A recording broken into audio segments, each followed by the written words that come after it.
We begin with heartbreaking news out of Bulldog Country tonight as UMD junior defenseman Will Francis announced today that his cancer has returned.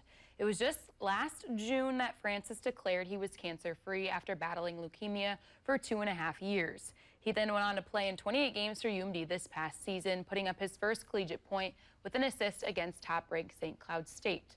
Francis and UMD Athletics released a statement today saying, quote, "I have some unfortunate news to share. Earlier this month, during a routine post-recovery checkup, a blood test revealed a relapse indicating that my cancer has returned."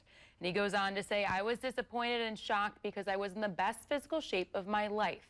I felt great on and off the ice, and there were no symptoms of any kind." Francis also shares that he is surrounded and supported by family, friends, teammates, coaches, athletic trainers, as well as an excellent core group of doctors and medical professionals.